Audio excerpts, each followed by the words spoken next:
2박 3일 저희가 외식을 했는데요.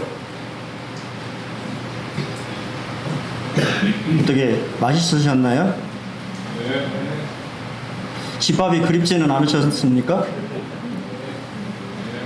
밥 얘기하는 거 아닌 거 아시죠? 예, 이렇게 수양회 끝나고 나서 돌아오는 주 바로 다음에 말씀을 이렇게 교제하는 거는 상당히 부담스러워요.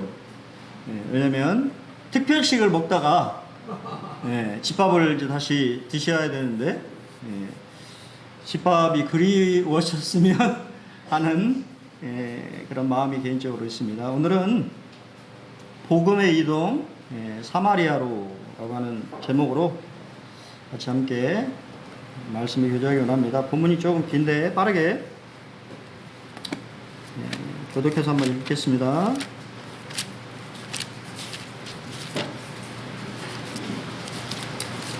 다 찾으셨나요?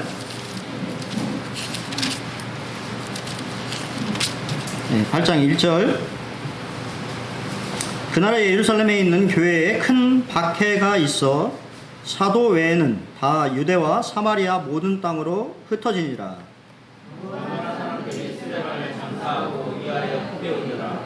사울이 교회를 잔멸할새 각 집에 들어가 남녀를 끌어다가 옥에 넘기니라.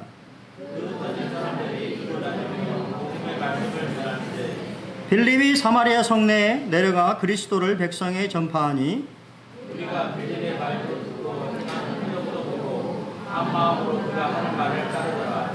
많은 사람에게 붙었던 더러운 귀신들이 크게 소리 지르며 나가고 또 많은 중풍병자와 못 걷는 사람이 나으니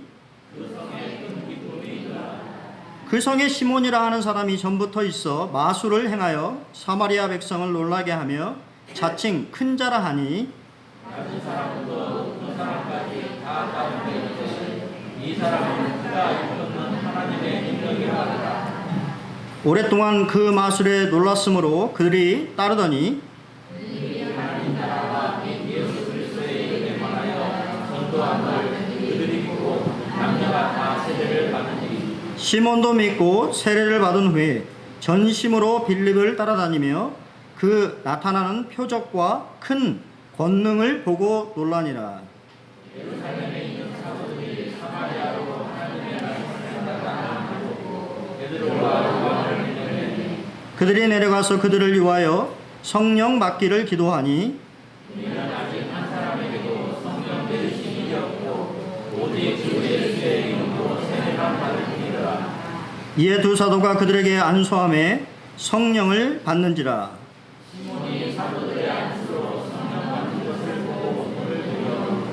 이르되 이 권능을 내게도 주어 누구든지 내가 안수하는 사람은 성령을 받게 하셔 주소서 하니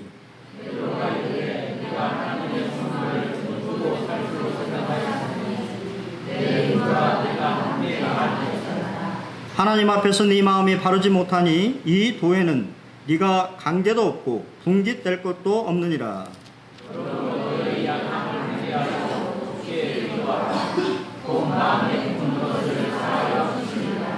내가 보니 너는 악독이 가득하며 불의에 매인 바 되었도다.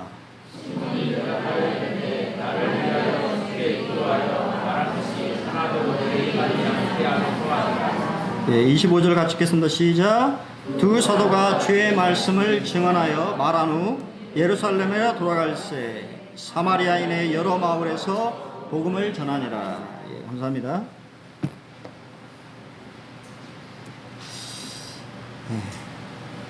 심리학자들이 가장 일상적이면서 견디기 어려운 슬픔이 세 가지가 있다고 합니다.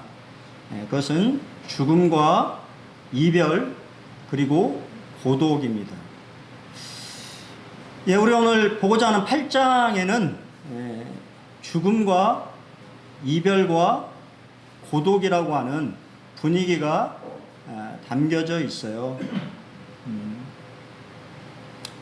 스데반의 죽음과 또 동일하게 큰 박해로 인해서 성도들이 헤어져야 되는 이별의 순간이 왔고 또 잘 아시는 것처럼 빌립을 광야로 인도하셔서 그를 고독하게 하는 그러한 감정들이 8장 안에 이렇게 담겨져 있습니다.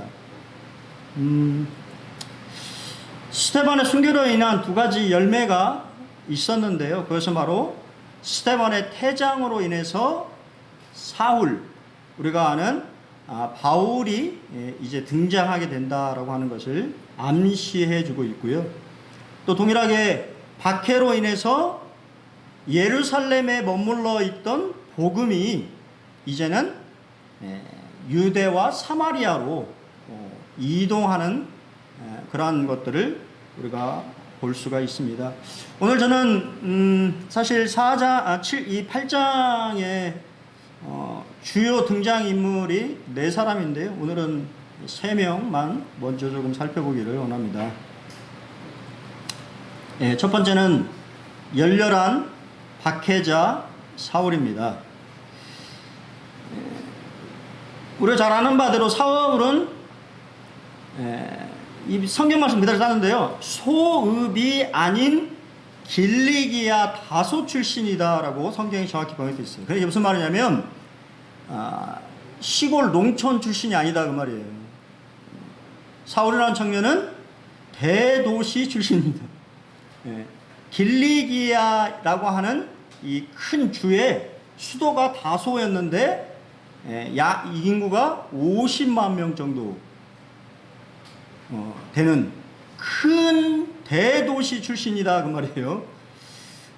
그리고 그는 잘 아는 바대로 가말리아 문화생으로 율법에 능통했던 사람이고, 학자들의 연구에 의하면 그가 가말리아 문화생으로 배운 후에 그의 고향인 다소에서 약 15년간 랍비로서 활동하며 가르쳤다라고 전해집니다. 그리고 좀 스승과는 다른 성향의 사람인데요. 우리가 말씀을 통해서 보면 가말리엘은 조금 타협적인 그런 태도를 취하는 성향의 사람인데, 사울은 원칙주의자였습니다. 자신의 옛 전통, 그가 믿는 구약의 그러한 말씀들에 철저하게 원칙을 강조했던 인물이 사울입니다. 빌립보서에 보면 그가 베냐민 지파 출신이었고 히브리인들 중에서 자신이 히브리 사람이고 바리새파였다라고 그가 고백을 하고 있어요. 우리 잘 아는 바대로 그는 날 때부터 로마의 시민권을 가지고 있었던, 여러분 이게 아무것도 아닌 게 아니에요. 로마의 시민권은 지금 뭐 잘 아시는 대로 어제 보니까 중국 사람들이 지금 엑소더스 탈출을 엄청나게 많이 하는데, 어디로 탈출하냐면 어딜까요? 예? 어디로 탈출하죠? 미국입니다. 미국. 제3국을 거쳐서 미국으로 탈출해요. 왜 그렇게 미국에 가려고 그럴까요? 미국 시민이 된다라고 하는 것은 큰 특혜와 여러 가지 혜택들이 있기 때문에 그런 거예요. 그런 걸 생각해 봤을 때 로마의 시민권자라고 하는 것은 상당한 그런 권리를 가지고 있었던, 우리가 그래서 잘 아는 바대로 시민권자는 누구 앞에서 재판을 받을 수 있냐면 로마 황제 앞에서 재판을 받을 수 있어요.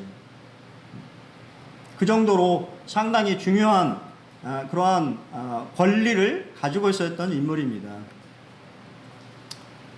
성경은 그가 박해의 주동자였다라고 우리에게 말해주고 있어요.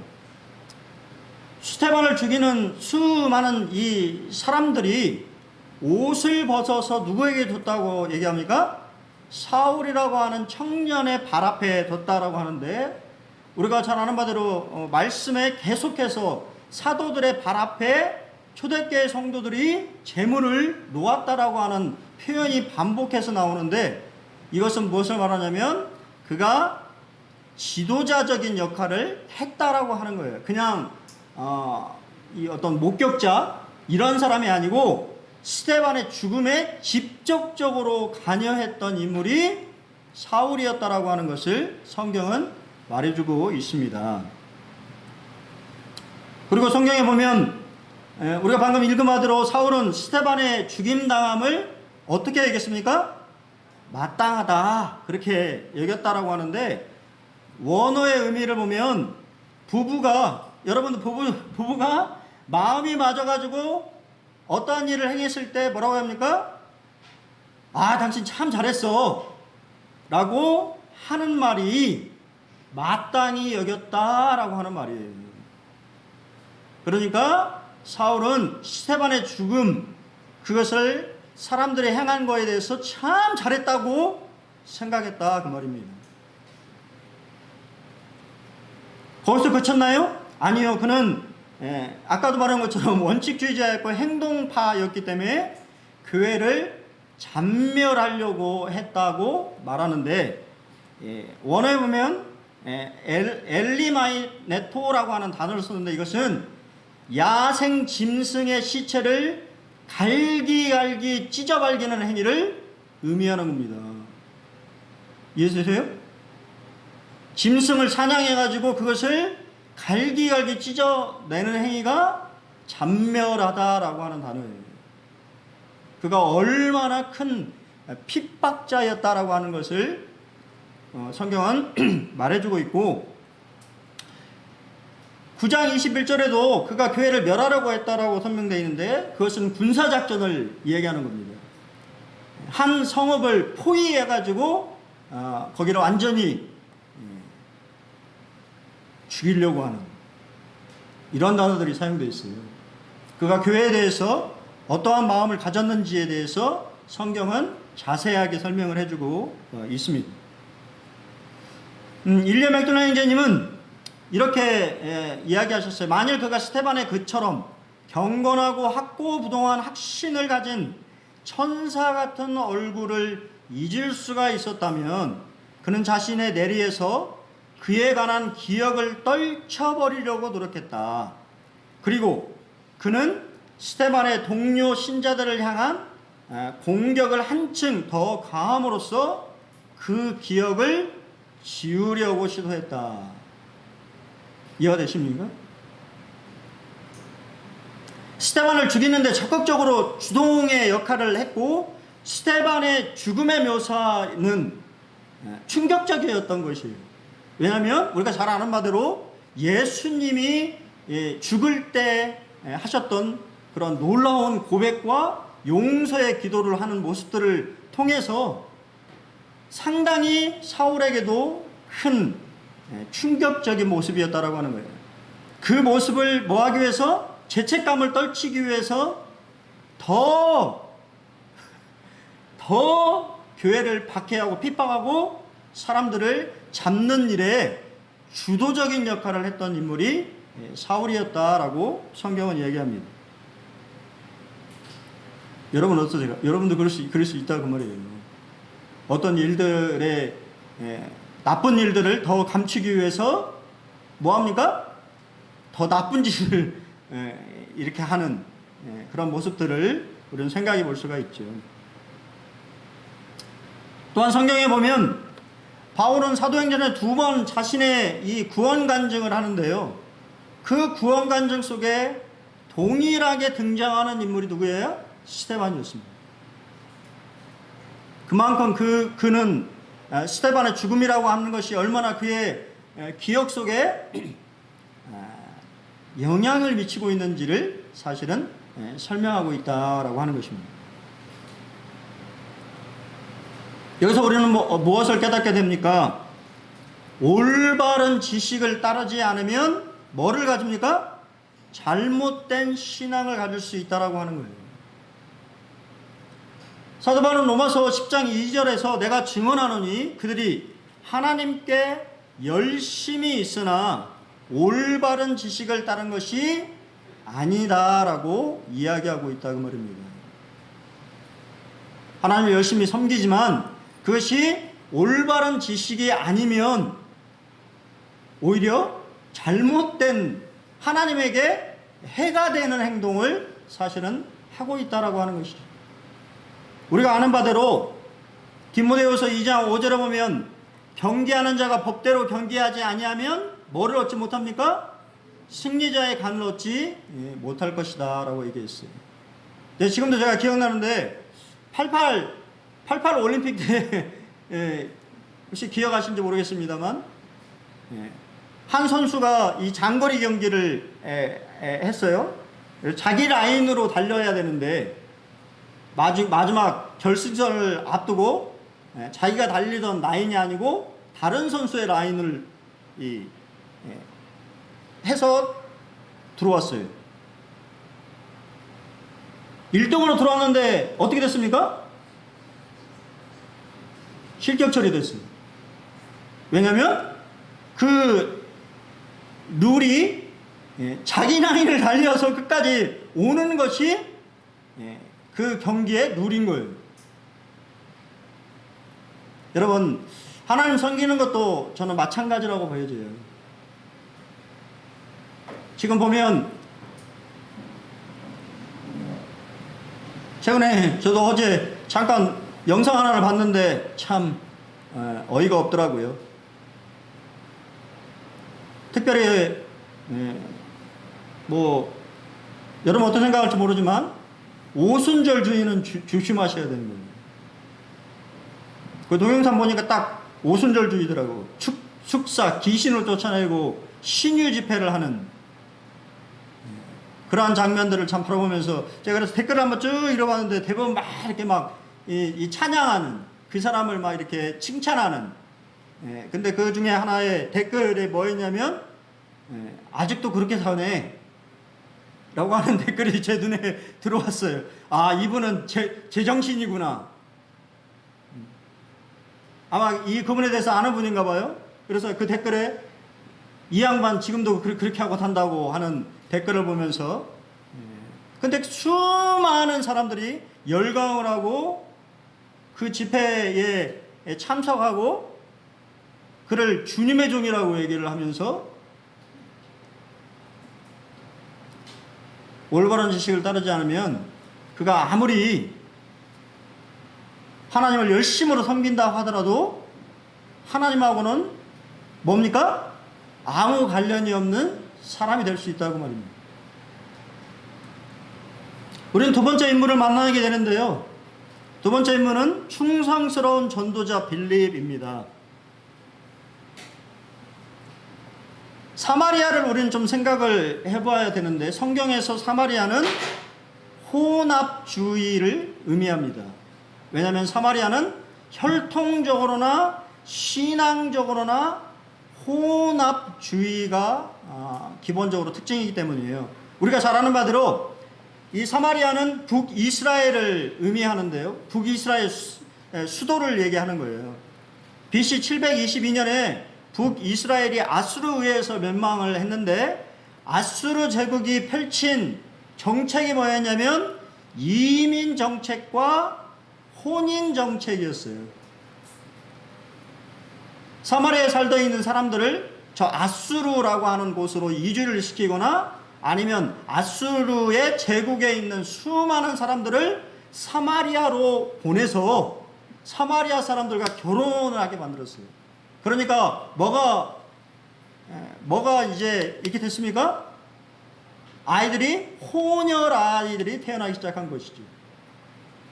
그리고 동일하게 이 혼혈이 탄생하다 보니까 신앙 자체도 어떻게 됐냐면 변질되기 시작했어요.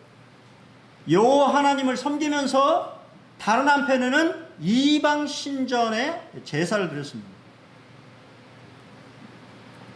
그리고 사마리아 사람들은 동일하게 포로기 이후에 예루살렘 성전 재건 사업에 참여하기를 원했는데 어떻게 했을까요?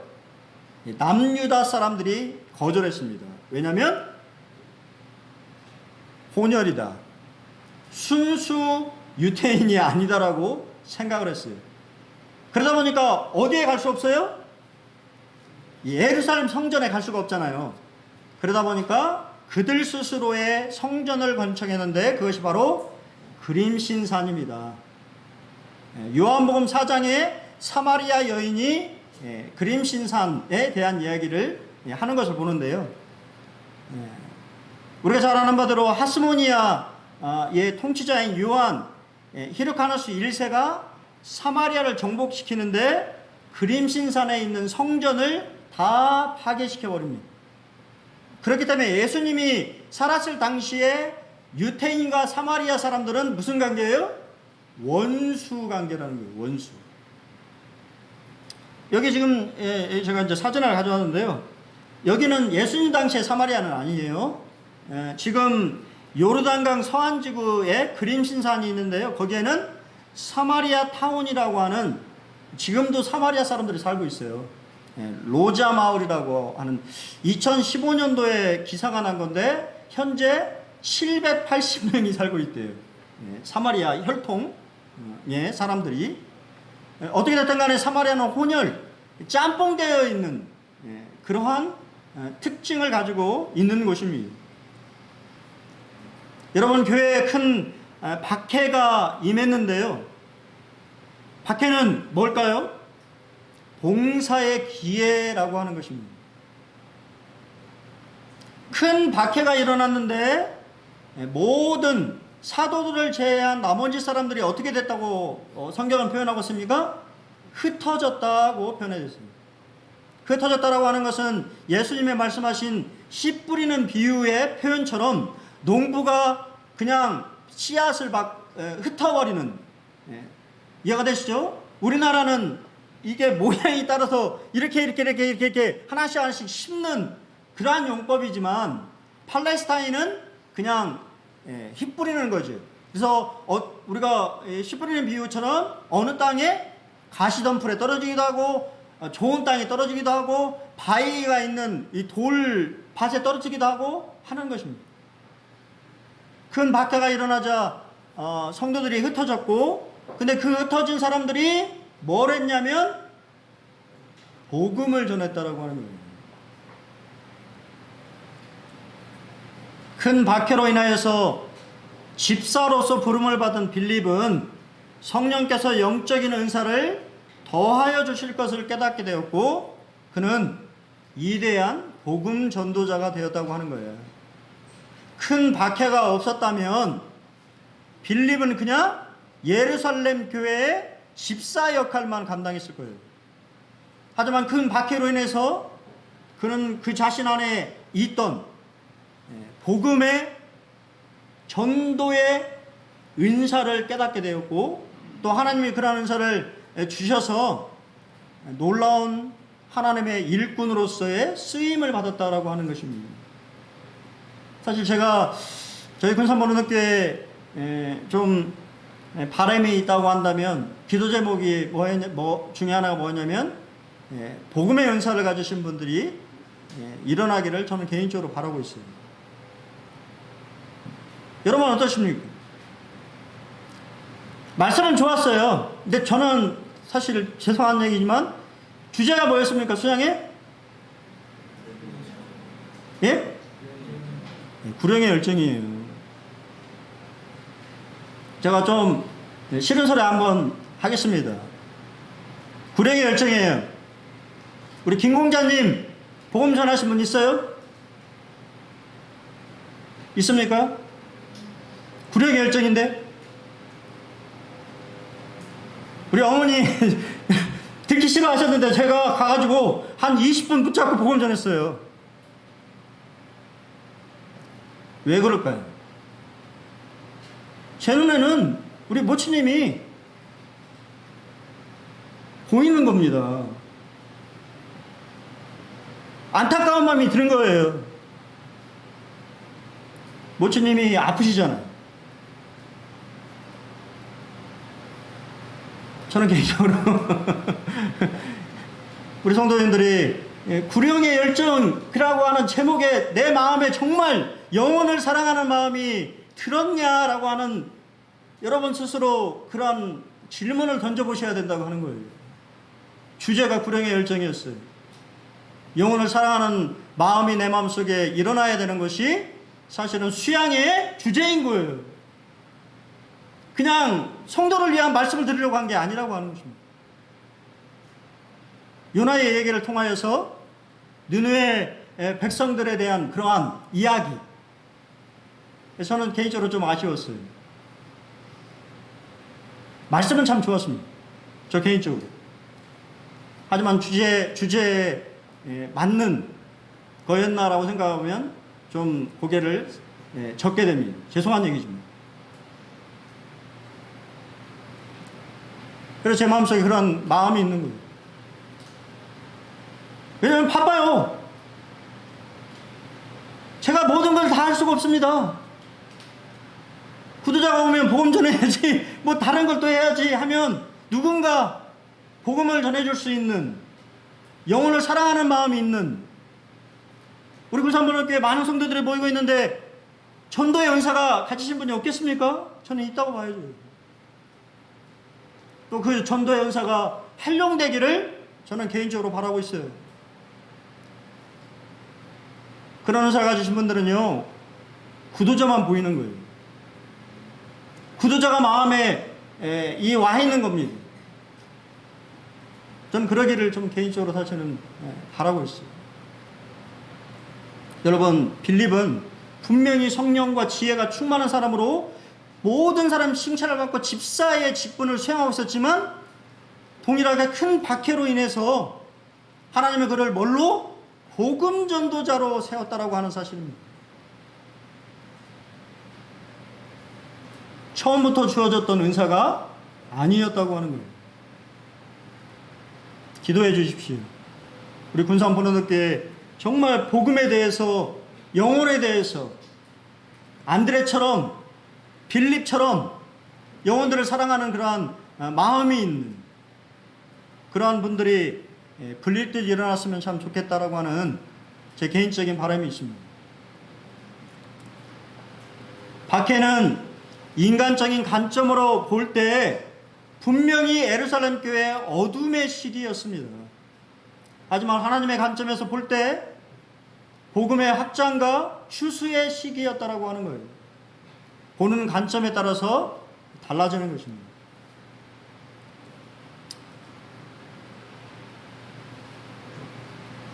제가 옛날 성경에 이 말씀, 칼 매닝거라고 하는 분의 말씀을 이 정성스럽게 적어서 제가 가지고 있는데, 제가 그것을 따왔어요.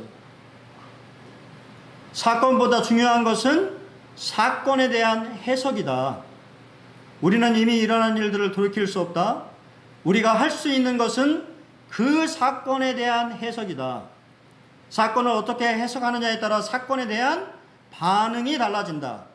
어떤 사건이라도 올바른 해석을 할 수 있고 올바른 반응을 할 수 있다면 그 사건은 축복이 될 수 있다.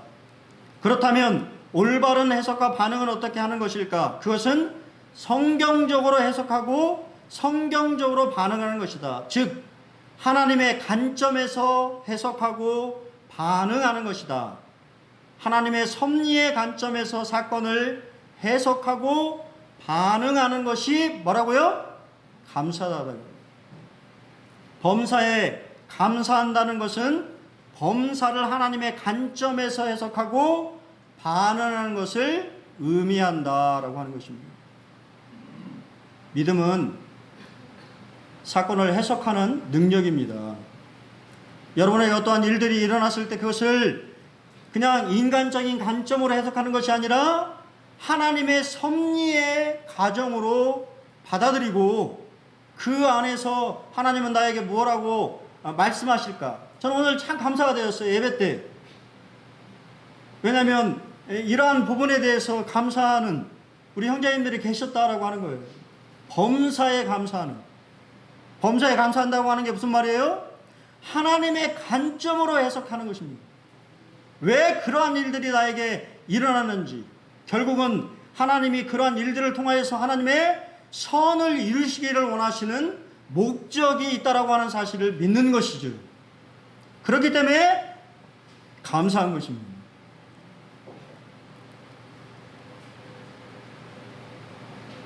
지난주에 오춘희 장로님 문병을 갔는데요. 참 감사하고 계시더라고요.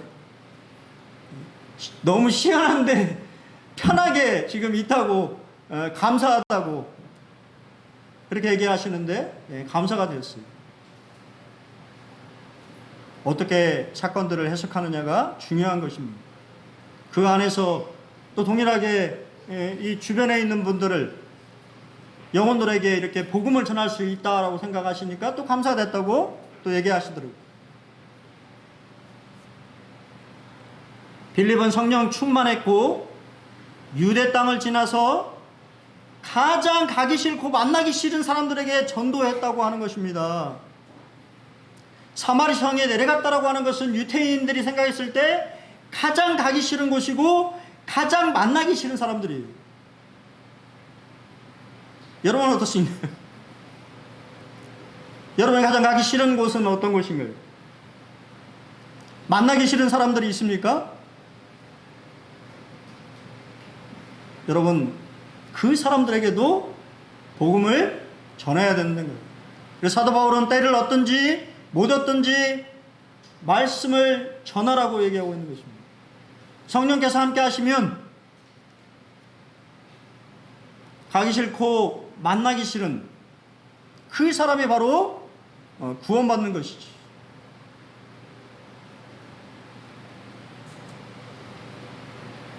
사실 빌립 사역뿐만 아니라 잘 아는 것처럼 침례 요한과 예수님도 어느 지역에 사역했습니까? 사마리아 지역에 사역했어요. 사실은 예수님과 침례 요한은 밑에 이 사마리아의 이 털을 닦아놓은 것입니다. 누군가 하나님의 은혜로 여러분이 전하고자 하는 누군가에게 사실은 털을 닦아놓고 길을 만들었기 때문에 그런 복음이 증거되는 것입니다.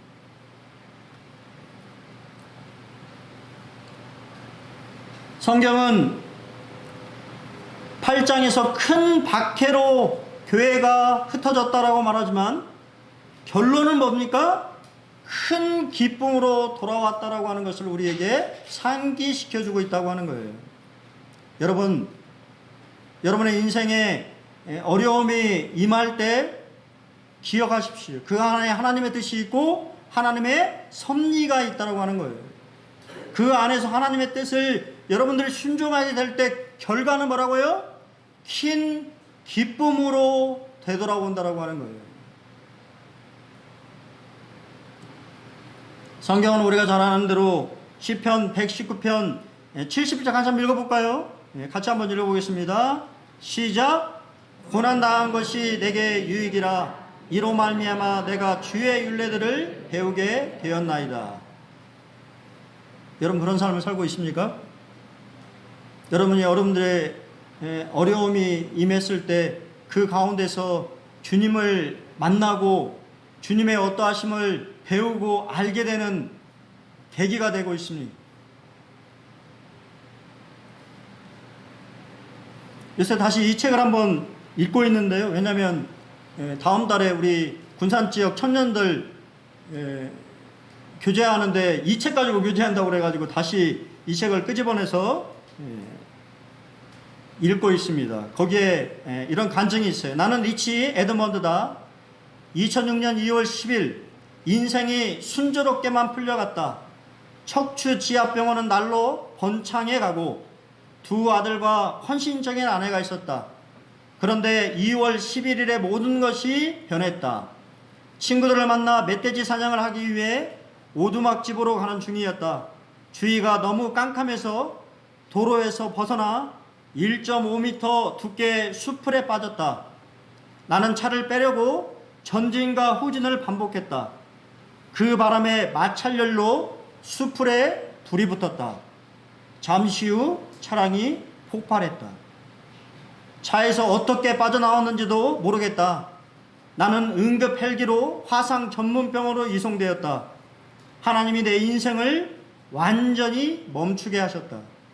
나는 성공을 향해 바삐 달리고 있었다.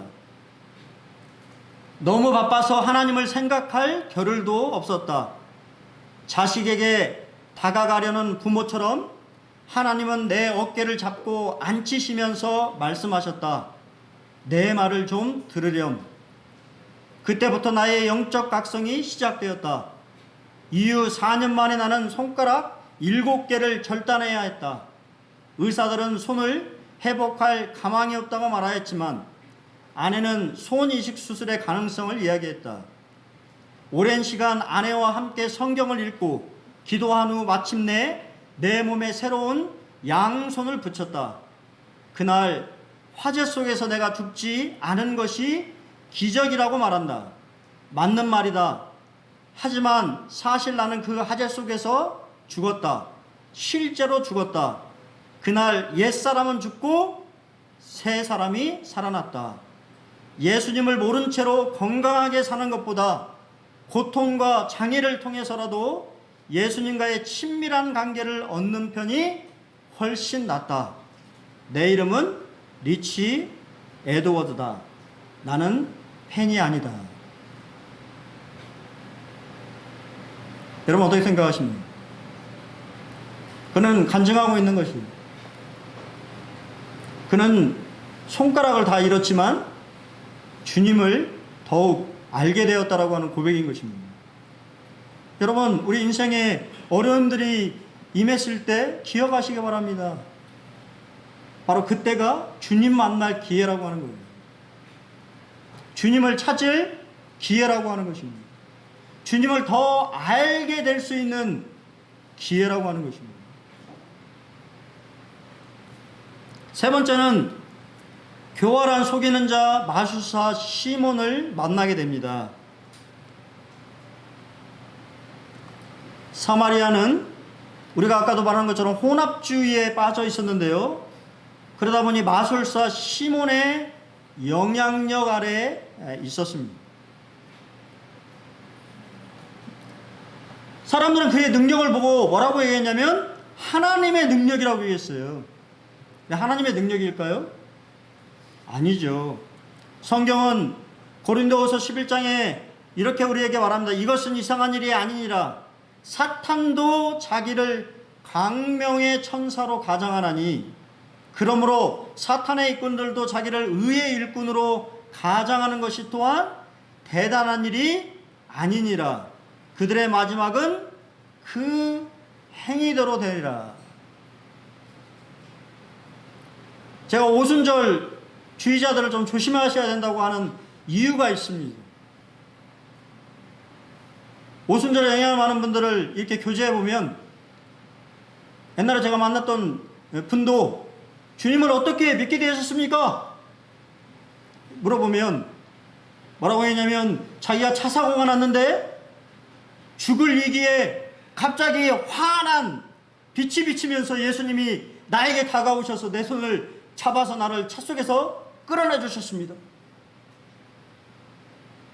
어떠세요? 참 놀라운 간증이죠. 아, 그러셨어요? 근데 어떻게 구원받으셨냐고요? 답을 못해. 누가 한 걸까요? 수많은 오순절 계통의 사람들이 그런 간증을 얘기합니다. 예수님과의 인격적인 만남을 얘기하는 것이 아니라 뭔가 특이한 자기가 경험한 뭐 특별한 그러한 얘기들을 이야기하는 것을 보게 됩니다. 시몬은 놀라운 이적들을 행했습니다. 우리가 보는 마술사하고 달라요. 우리가 요즘 보는 어떤 기교를 가진 그런 마술사가 아니에요.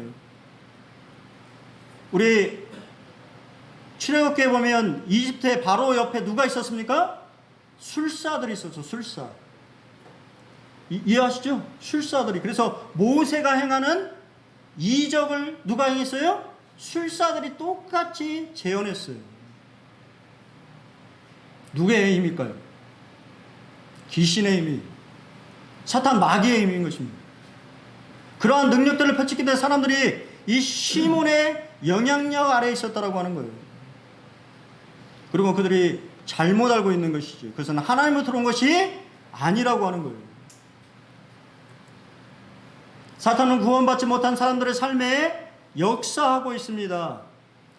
예배서 2장 9절에 보면 2장 1, 2절에 보면 그때 너희는 그 가운데 생하여 이 세상 풍조를 따르고 공중의 권세 잡은 자를 따랐으니 곧 지금 불순종의 아들들 가운데 역사하는 영이다라고 하는 것입니다. 이 세상에 나가보십시오. 수많은 사람들이 이 미혹되어 있어요. 왜 사람들은 이렇게 이러한 사람들을 의지할까요? 바로 미래에 대한 불확실성 때문이죠. 자신의 미래가 불확실하기 때문에 염려가 있고 불안하기 때문에 무엇인가 의지하기를 원하는 거예요. 재미로 시작하지만 결국은 뭐가 됩니까? 믿게 되고 의지하게 되고 중독이 되는 것입니다. 우리 주변에 장명, 아마 믿지 않는 분들 다 뭐 어디 갑니까? 장명소 가죠? 또 사주팔자, 요즘은 젊은이들은 타로점, 결혼식 길일, 이삿날 손 없는 날, 묘지의 터. 여러분 이런 거 관심 없으세요? 여러분도 모르게 신문, 요즘 신문 안 읽는 세대인가요? 신문에 뭐 있습니까? 오늘의 운세. 뭐라고요? 다 가증한 것입니다. 영적인 거예요. 여러분 대충 웃으면서 넘어갈 일이 아니다고 하는 거예요. 카다브라 기억하십니까?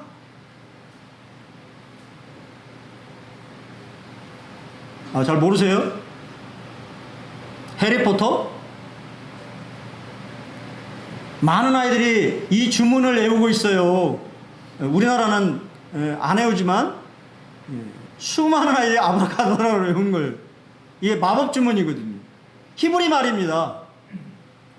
아브라는 이루어지다라고 하는 히브리 말이고 카다브라는 내가 말한 대로라고 하는 뜻이.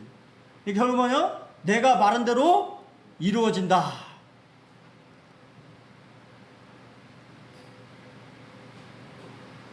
우리는 해리포터를 별로 뭐 이렇게 관심 없어 하지만 수많은 영어권 사람들이, 아이들이 이 주문을 외우는 걸. 신명기 18장 9절로 11절에 보면 네 하나님 여호와께서 내게 주시는 땅에 들어가거든 너는 그 민족들의 가증한 행위를 본받지 말까. 역겨운 일들이라고 번역되어 있어요. 그의 아들이나 딸을 불 가운데로 지나가게 하는 자나 점쟁이나 길흉을 말하는 자나 요술하는 자나 무당이나 진언자, 주문을 외우는 사람, 신적자, 귀신을 불러 물어보는 사람, 박수, 강신수를 행하는 사람, 초혼자, 죽은 사람의 혼을 불러 물어보는 사람. 그걸 너희 가운데 뭐라고 해요? 용납하지 말라고. 이 대표적인 인물이 누굽니까? 대표적인 인물이 누구예요? 사울왕입니다. 사울왕. 하나님의 음성을 들리지 않자 너무 답답해서 어디 찾아갑니까? 무당, 영매에게 찾아가죠. 누구를 불러 올립니까? 사무엘을 불러 오르잖아요. 하나님이 역겹게 생각하는 일들이라고 하는 거예요. 시몬의 믿음은 진짜였을까요? 성경은 시몬도 믿고 세례를 받은 후에 전심으로 빌립을 따라다니며 그 나타난 표적과 큰 능력을 보고 놀랐다고, 이 말씀만 보면 믿는 사람인 것처럼 보여요. 그죠? 믿고 침례도 받았습니다. 하지만 우리가 잘 아는 것처럼 뒤에 말씀들, 베드로의 답변을 통해서 그가 진정 회심한 사람이 아니었다라고 하는 것을 알 수가 있습니다. 뭐라고 얘기했어요? 네 돈과 함께 네가 망할 것이다. 이 도에 관해서는 네가 관계도 없고 분깃될 것도 없다. 하나님 앞에서 네 마음이 바르지 않다. 너는 악독이 가득하여 불의의 메인바가 되었다. 구원받은 사람이 이렇게 얘기할 수 있습니까? 여러분의 신앙은 정말 진짜 믿음입니까? 한번 생각해 보셔야 된다고 합니다. 시몬이라는 단어를 아십니까? 이 단어를 다음이나 이렇게 치시면요, 이렇게 나와요. 성직매매라고 하는 뜻을 가지고 있어요. 시몬의 이름은 현대형의 좀 거룩한 것을 상업화하는 것을 말하는 단어로 만들어졌는데, 그 말의 주인이 누구예요? 마술사 시몬입니다. 시몬의 이름이 성직을 사고 파는 그러한 것을 말하고, 여러분 교회 안에 특히 대형교회, 우리는 대형교회는 아니지만 대형교회 다니는 분들 중에 어떤 일부는 또 장사하시는 분들은 또 대부분 대형교회 가시죠? 왜 그렇습니까? 자기 사업에 도움이 될까봐. 그런 행위가 뭐라고요? 시몬이인 겁니다. 시몬이. 하나님 앞에서 상업적인 잘못된 동기로 하나님을 찾는,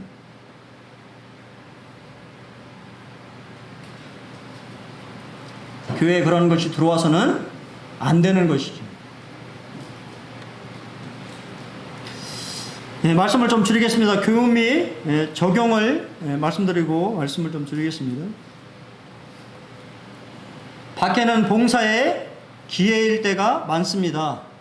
순교자의 피는 교회의 씨앗입니다. 누군가의 희생을 통해서 복음이 부려진다라고 하는 것입니다.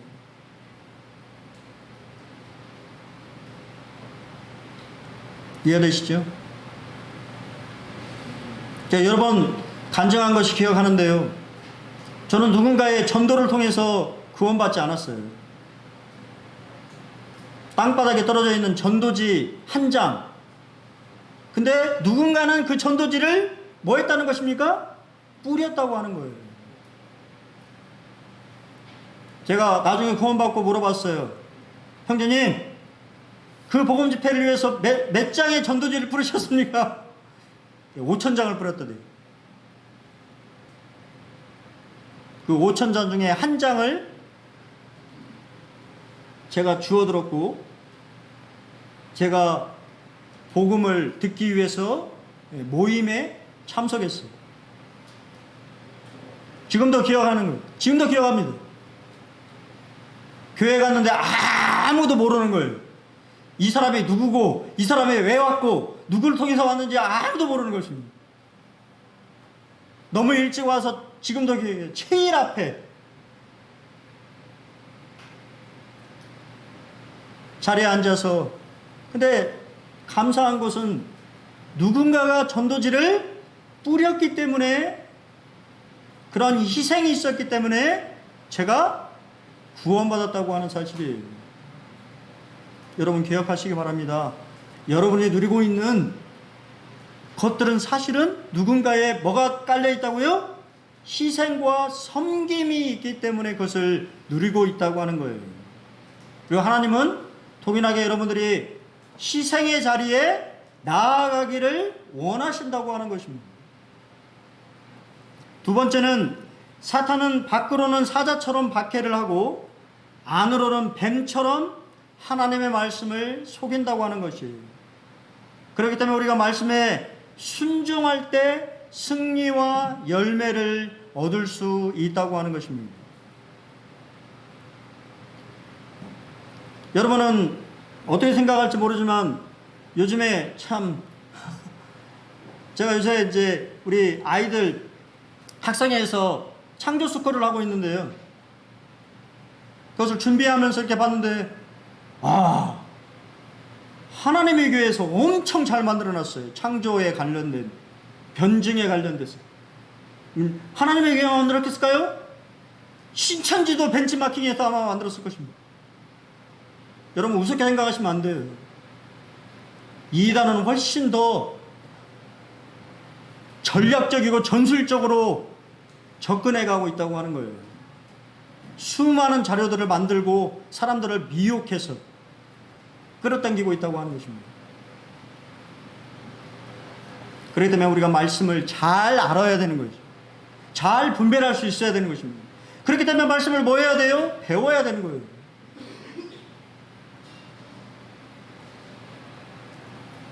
저도 말씀을 준비하면서 저는 부끄러운 간증입니다만 제가 구원받아가지고 이런 것을 배운 적이 없어요. 지금도 기억합니다. 군인 휴가에 나와가지고 휴게소에서 옛날에는 그런 거 있어서 뽑기, 사주팔자 뽑기 하도 힘들고 어렵고 해서 저도 뽑아봤어요. 제 인생이 왜 이렇게 꼬이는 걸까 하고. 근데 누군가 말해주지 않았습니다. 그런 거 뽑으면 안 된다고. 왜요? 신명기를 안 읽었잖아요. 구원받아 얼마 안 돼서 군대 갔으니 뭐만 합니까? 복음만 하는 거예요. 복음만. 구약에 있는 내용들을 모르는 것이죠. 참 무지하다라는 생각을 정말 많이 합니다. 여러분, 그렇기 때문에 배우셔야 됩니다. 말씀을 알아야 옳고 그른지를 알 수 있는 것입니다. 세 번째는 하나님의 섭리의 관점에서 사건을 해석하고 반응하는 우리가 되었으면 좋겠습니다. 그러므로 범사에 감사하는 한 주가 되시길 바랍니다. 한 주 동안 여러분에게 일어난 모든 일들을 자신의 관점이 아니고 하나님이 왜 이것을 허락하셨을까라고 하는 하나님의 관점으로 반응하시고 또 하나님의 관점으로 해석해서 반응하는, 그러므로 그 가운데 하나님의 뜻을 발견하시고 감사하는 그런 한 주가 되셨으면 참 좋겠습니다. 오늘 저는 새 인물을 말씀드렸어요. 무지하여서 하나님을 잘 알지 못해서 잘못된 신앙의 열심으로 교회를 받게 했던 사울이라고 하는 청년, 교회의 기둥 같은 집사의 역할을 했지만 하나님의 뜻을 알고 놀라운 복음 전도자의 역할을 수행한 빌립, 또 사람을 속이는 그러한 일들을 했던 교활한 마술사 시몬. 여러분, 어떠한 사람의 삶의 모습을 쫓아 살기를 원하십니까? 저는 여러분들이 충성스러운 빌립 같은 그런 삶을 사시기를 간절히 바랍니다. 네, 말씀을 드리겠습니다.